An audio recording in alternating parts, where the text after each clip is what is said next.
میاں صاحب تو خاتون نے آواز دے لی ہے، تو اس نے کہا میں تینوں کنی باری آخیا پیچھو آواز نہ دیا کر. وہ اس بات پہ جھگڑا ہو گیا. کیا ہو جاتا ہے آواز دینے سے؟ مومن تو اتنے کچے مزاج کا نہیں ہوتا. نبی پاک علیہ الصلوۃ والسلام نے نا ایک بات ارشاد فرمائی، آپ نے اپنے ذہن میں رکھنی ہے، آپ کی توجہ ہے نا میری بات پر. حضرت عبداللہ ابن عباس رضی اللہ تعالیٰ عنہ فرماتے ہیں کہ اللہ کے پیارے رسول صلی اللہ تعالیٰ علیہ وسلم نے فرمایا، اے عبداللہ، اے میرے بیٹے، ایک بات کا یقین کر لو کہ ساری دنیا مل کے تمہارا کچھ سنوارنا چاہے سنوار نہیں سکتی جب تک اللہ کی رضا نہ ہو، اور سارے دنیا دار مل کے تمہارا کچھ بگاڑنا چاہیں تو بگاڑ نہیں سکتے جب تک اللہ کی مشیت کا تقاضا. اپنی اللہ کا بندہ تو پختہ کرتا ہے. آپ یقین کریں ہمارے نوجوانوں کا کبھی یہ ذہن بن جائے نا، یہ باز آ جائیں کہ نہ تو کوئی ناجائز رستہ اختیار کریں دولت کمانے کا، نہ مشہور ہونے کے لیے کوئی ایسا رویہ اختیار کریں جو تہذیب کے خلاف ہو، نہ کوئی ایسی ویڈیو بنائے، نہ کوئی ایسا اگر یہ ذہن بن جائے عزتیں، ذلتیں، رزق، یہ سارا اللہ، یہ اگر یقین کامل، نہ کسی سیاستدان کی گاڑی کے پیچھے بھاگیں، نہ کبھی کمزور پڑیں، نہ کوئی کچی بات کریں، ان کا ذہن بن جائے کہ میرے سارے معاملات میں میرا محافظ میرا اللہ ہے. یہ سوچ کون دیتا ہے؟ یہ اللہ کے بندے دیتے ہیں. حضرت بہلول دانا رحمت اللہ علیہ تشریف فرما تھے ایک مقام پہ، امام غزالی نے لکھا ہے، تو ہارون رشید حج کر کے آ رہا تھا. وہ جب حج کر کے آیا تو اس کے نا گھوڑے کے ارد گرد لوگ نعرے لگا رہے تھے خوش آمدید کے، مرحبا کے. تو یہ پروٹوکول بنا، میں نے عرض کیا نا، میں نے ابھی دوستوں کو منع کر دیا پھول نہ ڈالیں. ہمارے گلوں میں آپ پھول ڈال رہے ہیں اور فلسطین کی بیٹیوں کو روٹی نہیں مل رہی کھانے کی. ہم مسلمان تو ایک جسم کی طرح ہوتا ہے نا، اور ہمارا حال یہ ہے کہ ایک بیان دینے کے بعد وہ قلبی کیفیت ہماری نظر نہیں آتی، وہ دکھ کے رشتے. ایک دوست مجھے ویڈیوز بھیج رہے تھے، میں نے انہیں منع کر دیا. میں کہ یار تو پتہ نہیں کہ میں تک لینا ہے تے ویکھیے نہیں جاندی. اور اجتماعی طور پر امت مجرم ہے اس معاملے میں، اجتماعی طور پر دو بیان دینے سے کیا ہوتا ہے؟ کوئی عملاً آپ اپنی قسم پرسی کا عالم دیکھے، کہاں ہیں انسانی حقوق کی تنظیمیں اور کہاں ہیں وہ لوگ جو کہتے ہیں اقوام متحدہ مسئلہ حل کرائے گا. مسئلے ان لوگوں کے حل کرائے جاتے ہیں جن میں کوئی دم خم ہوتا ہے. وہ یہ لوگ مسئلے حل کرائیں گے جو اتنی بھی، وہ کہہ رہے ہیں باقی ساری باتیں تو ایک طرف رہی، ہم امداد نہیں پہنچنے دیں گے، دوائیاں نہیں جانے دیں گے. اتنی بھی کوئی مظلوم ہوتی ہے قوم؟ اتنی بھی؟ اقبال نے کہا تھا ہے جرم ضعیفی کی سزا مرگ مفاجات. یہ تمہارے کمزور ہونے کی تمہیں سزا مل رہی ہے، یہ تمہیں ملے گی. اس لیے کہ جب مطمع نظر روٹی روزی پیسہ ہو جائے نا، مذہبی اسٹیجوں پر بھی جب تقریریں بکے، نعتیں بکے، تلاوتیں بکیں، اور جب ہر چیز مطمع نظر صرف پیسہ ہو جائے، تو پھر میرے بھائی کیسے طاقتیں ایمان کی پیدا ہوں؟ اللہ کا بندہ ایمان دیتا ہے، طاقت دیتا ہے. اس کے پاس بیٹھنے سے انسان کا ایمان جلا پاتا ہے. طاقت دینے کا معنی یہ کہ جلا پاتا ہے، تازہ ہوتا ہے. حضرت بہلول دانا بیٹھے تھے، بادشاہ سلامت کے نعرے لگ رہے ہیں اور بڑا استقبال ہو رہا ہے. ہارون رشید بھی بڑا راضی تھا، ظاہر ہے نعرے لگے تو پھر نفس کو تو بڑا اچھا لگتا ہے نا بندہ، پھر وہ ایسے ایسے کر کے لوگ ہاتھ ہلاتے ہیں، مزہ ہی بڑا آتا ہے. وہ تو لطف لے رہا تھا، اور یہ لطف صرف وزیر نہیں لیتے، پیر بھی لیتے دیکھے ہیں میں نے. اللہ ماشاءاللہ، یہ چلتا ہے سلسلہ بہت ساری جگہوں پہ. وہ ہارون رشید جب یہ مزے لے رہا تھا نا، تو حضرت بہلول دانا ایک ٹیلے پہ بیٹھے تھے اور اس کی یہ حالت دیکھ کے ہنس رہے تھے، مسکرا رہے تھے. اللہ کا بندہ وزادار بڑا ہوتا ہے. وہ ہارون رشید کی اچانک نظر پڑی تو اس نے کہا بابا جی کا ہنسنا بڑا معنی خیز ہے. وہ گھوڑے سے نیچے اترا اور اتر کے آن کر کے نا حضرت بہلول دانا کی خدمت میں حاضر ہو گیا اور پوچھنے لگا کہ حضور خیریت ہے، آپ کیوں ہنس رہے ہیں؟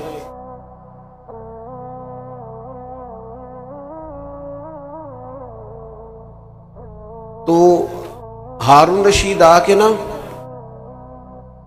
اب کیا ہوا جی؟ اللہ آپ کو برکت دے. آپ توجہ کر رہے ہیں میری بات پر؟ اللہ تعالیٰ آپ کو سلامت رکھے۔ تو ہارون رشید اتر کے نا حضرت بہلول دانا کی خدمت میں آ گئے، تو آ کر کے پوچھنے لگے حضور آپ کا ہنسنا بڑا معنی خیز ہے، یہ سمجھ نہیں آیا آپ کیوں اتنا مسکرا رہے ہیں؟ تو حضرت بہلول دانا فرمانے لگے وہ جو تیرے نعرے لگ رہے ہیں اور لوگ استقبال کر رہے ہیں نا، اس پر میں ہنس رہا ہوں۔ کہا جناب وہ کیوں؟ فرمانے لگے کہ یہ جو سارے لوگ تیرے نعرے لگا رہے ہیں نا، میں نے اپنی آنکھوں سے دیکھا ہے یہ تجھ سے پہلے کسی اور کے بھی نعرے لگاتے تھے، اور یہ تیرے بعد بھی لوگوں کے نعرے لگائیں گے، یہ تو بدلتے رہتے ہیں، ان کا تو مزاج تبدیل ہوتا رہتا ہے، تو لگائیں گے نعرے۔ تو ہارون رشید سیانہ بنتا تھا، اس نے نصیحت کا غصہ نہیں کیا، بات کو سمجھا، لیکن چونکہ تھا بادشاہ، اس نے فوراً وہی کام کیا جو عموماً مالدار اور بادشاہ لوگ کرتے ہیں۔ کہنے لگا کہ میں نے سنا ہے آپ پر قرض ہے، تو کوئی حکم ہو تو ارشاد فرما دیں۔ تو حضرت بہلول دنا پھر مسکرا پڑے، فرمانے لگے چل ایک بات تو بتا، تیرا رب کون ہے؟ کہا اللہ۔ تو فرمایا میرا کون ہے؟ کہا اللہ۔ تو فرمایا یار یہ تو نہیں نہ ہو سکتا کہ اللہ ہارون رشید کو دیتا جائے اور بہلول دانا کو بھول ہی جائے، یہ تو نہیں نا معاذ اللہ ہو سکتا، تو جو رب تجھے عطا کرے گا وہ مجھے بھی دے گا انشاءاللہ، لہٰذا مجھے تیرے سامنے ہاتھ پھیلانے کی کوئی ضرورت، گردن کو جھکا دیتا ہے خیرات کا پتھر، جہاں میں مانگنے والوں کے سر کبھی اونچے نہیں ہوتے۔ وہ ایک شاعر ایک جگہ پہ بیٹھا تھا نا، تو شاعر ناراض نہ ہو جائیں تو بعض اوقات شاعروں کی حالت بھی بڑی پتلی ہو جاتی ہے، چادر لپیٹے رکھتے ہیں کئی دنوں تک بعض لوگ، اس کی حالت تھوڑی سی زیادہ ہی ایسی محسوس ہوئی، تو ایک شخص گزرا تو وہ چند روپے پھینک گیا کہ شاید کوئی ضرورت مند بیٹھا ہے، بندہ بڑا عمدہ تھا، اس نے کہا اٹھا اپنے پیسے لے جا۔ تو کہا جناب آپ یہ کیا کر رہے ہیں، آپ کو ضرورت ہے، غریب ہے، رکھ لیں۔ تو اس نے کہا اگر ضرورت پڑے گی تو اللہ رسول سے مانگوں گا۔ اور کیا بات کی ہے، اگر آپ کو سمجھ جائے نا تو یہ اللہ کے بندوں کی بارگاہ سے خیرات ملتی ہے۔ اس نے کہا یہ آرزوئے کرم اور میں آپ سے کروں، یہ آرزوئے کرم اور میں آپ سے کروں، یہ آرزوئے کرم اور میں آپ سے کروں، یہ بھیک اس کو دیجئے جس کا خدا نہ ہو۔ میں کوئی لاوارہ سورہ پر رسول کا ہوں، مجھے عطا کریں گے۔ اللہ کے بندے ایمان کی لذت سے آشنا کرتے، ان کے پاس بیٹھنے سے انسان کا ایمان مضبوط ہوتا ہے، اللہ کی ذات پر بھروسہ مضبوط ہوتا ہے، امیدیں رب رسول سے وابستہ ہوتی ہیں۔ اور دوسری اللہ کے بندے کی تعریف قرآن نے یہ بیان کی کہ وَقَانُوا يَتَّقُونَ، وہ پرہیزگار ہوتے ہیں۔ ایک ہوتا ہے نمازی، ایک ہوتا ہے حاجی، ایک ہوتا ہے سخی اور ایک ہوتا ہے پرہیزگار۔ نماز پڑھنے والے کو کہتے ہیں نمازی، حج کرنے والے کو کہتے ہیں حاجی، سخاوت کرنے والے کو اور گناہ سے بچنے والے کو پرہیزگار کہتے ہیں۔ آپ ڈاکٹر کے پاس کبھی جائیں نا تو وہ دو کام کرتا ہے، ایک دوائی دیتا ہے اور دوسرا پرہیز بتاتا ہے۔ مشکل کیا ہوتا ہے؟ بس سمجھ لیں آپ، جو پرہیزگار ہو جائے وہ ولی بن جاتا ہے۔ دوائی کھانا اتنا مشکل نہیں ہوتا جتنا یہ جو پرہیزگار ہوتے ہیں نا، کوشش کرتے ہیں، ویسے تو معصوم انبیاء اور فرشتے ہیں لیکن اللہ کے بندے کوشش کرتے ہیں، تقوی اختیار کرتے ہیں، گناہ سے بچتے ہیں۔ تقوی کسے کہتے ہیں؟ حضرت عمر فاروق رضی اللہ تعالیٰ عنہ نے سیدنا ابی بن کعب رضی اللہ تعالیٰ عنہ سے کہا کہ بتائیے یہ جو قرآن و سنت میں بار بار تقوی کا ذکر ہے تو تقوی کیا ہوتا ہے؟ تو حضرت ابی بن کعب کہنے لگے امیر المومنین آپ بہت بہتر جانتے ہیں پر میرے ذمے لگایا تو میں بتائے دیتا ہوں۔ فرمانے لگے کہ اگر تنگ رستہ ہو اور دونوں جانب جھاڑیاں ہوں اور انسان نے کھلا لباس پہنا ہو، اگر وہ اس رستے سے گزرنا چاہے گا تو کیسے گزرے گا؟ حضرت عمر فرمانے لگے سادی سی بات ہے، دونوں جانب ذرا جھاڑیوں کا خیال رکھے، کپڑے ذرا سمیٹ لے اور تھوڑا احتیاط سے گزر جائے۔ حضرت ابی بن کعب کہنے لگے بس یہی مجھے بھی سمجھ آئی ہے، دنیا میں دونوں جانب گناہوں کی جھاڑیاں ہیں، جو ذرا اپنے آپ کو سمیٹ کے گزر جائے اسے متقی اور پرہیزگار کہا جاتا ہے۔ اپنی زندگی میں تقوی اختیار کرے، بولنے میں بھی احتیاط کرے، سوچنے میں بھی احتیاط کرے، بلا وجہ کسی کے بارے میں بدگمان نہ ہو، کبھی غلط رائے نہ دے، اپنی کھانے کے معاملے میں، رزق کے معاملے میں بہت زیادہ محتاط ہو۔ دو آدمی دنیا میں کوئی کارنامہ سر انجام نہیں دے سکتے، ایک جس کی نظر میلی ہو اور ایک جس کا رزق ناپاک ہو۔ یہ بزدل ہو جاتے ہیں، کمزور ہو جاتے ہیں، کوئی کام نہیں کر سکتے۔ جو نظر کا پاک ہو، رزق کا پاک ہو، اللہ کی توفیق سے اللہ اسے بڑے بڑے کام کرا لیتا ہے۔ رزق کے معاملے میں اللہ کے بندے محتاط ہوتے ہیں۔ ہمارے ہاں نا آج کل مسئلہ یہ ہو جاتا ہے کہ زبان کو بعض ذائقے لگ جاتے ہیں، اور ان ذائقوں کی بنیاد پر لوگ پھر تمیز نہیں کرتے بہت ساری چیزوں کی، کیونکہ اخراجات بڑھ جاتے ہیں۔ ہمارے ہاں ایسا نہیں کہ لوگوں کی آمدن کم ہوتی ہے، آمدن تو بہت زیادہ ہوتی ہے، لیکن اس حساب سے خرچے بھی زیادہ ہوتے ہیں۔ تقوی والی زندگی یہ ہے کہ تھوڑا محتاط طرز زندگی۔ حضرت امام احمد بن حنبل رحمۃ اللہ علیہ فرمایا کرتے تھے کہ ایک بوڑھی خاتون مسئلہ پوچھنے آئی تھی، میں نے ساری زندگی پڑھایا ہے، پر کبھی مسئلہ بتاتے میرے رونگٹے کھڑے نہیں ہوئے۔ بوڑھی ضعیف عورت مسئلہ پوچھنے آئی، پردے کے پیچھے اسے بٹھایا گیا، اس نے کہا حضور ایک شرعی مسئلہ دریافت کرنا ہے۔ تو میں نے کہا بہن پوچھئے۔ تو وہ کہنے لگی اگر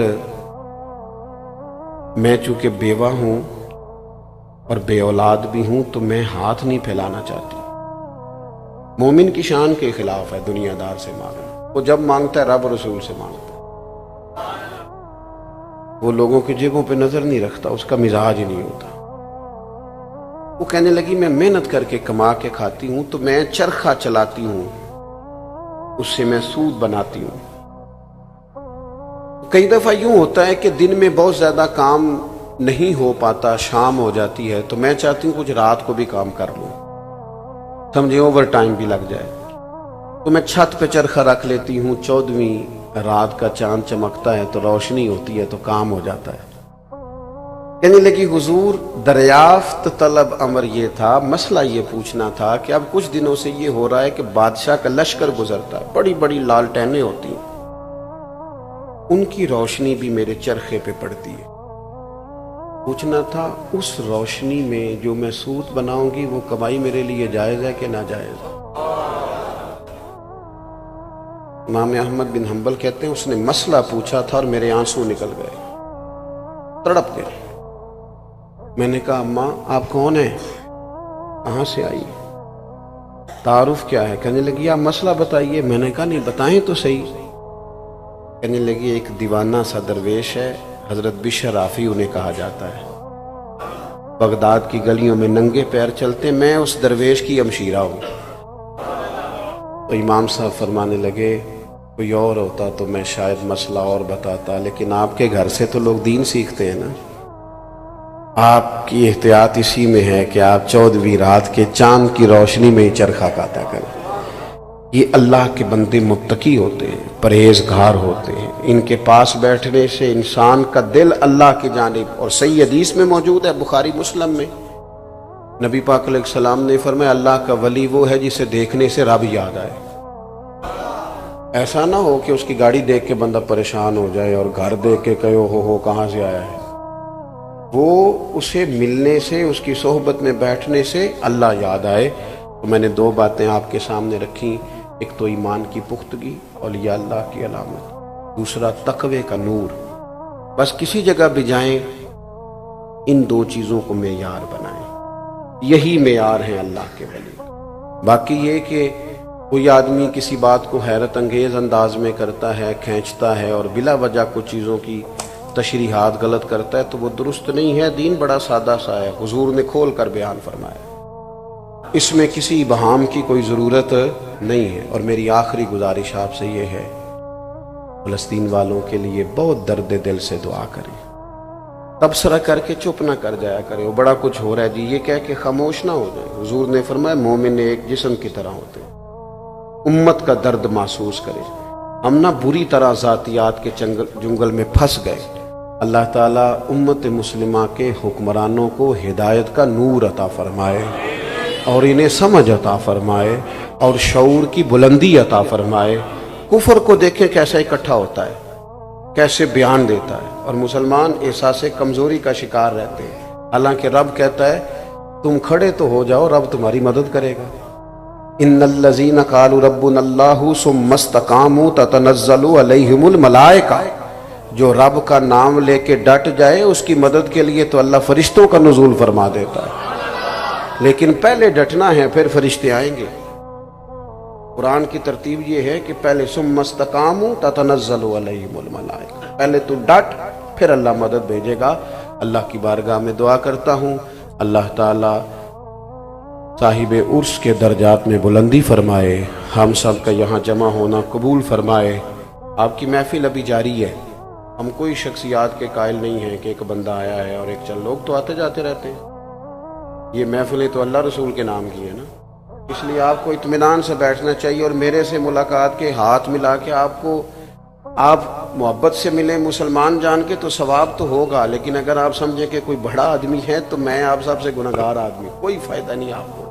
اگر کوئی بات آپ مان لیں گے میری تو اس میں فائدہ ہے، اس لیے محفل کا حسن نہیں خراب ہونا چاہیے، نہ کسی کے آنے سے اور نہ کسی کے، آپ کو محبت سے اطمینان سے اور ادب جو ہے محفل کا اس کے پیش نظر تشریف رکھنی چاہیے۔ اللہ تعالیٰ توفیق عطا کرے، وما علینا الا البلاغ۔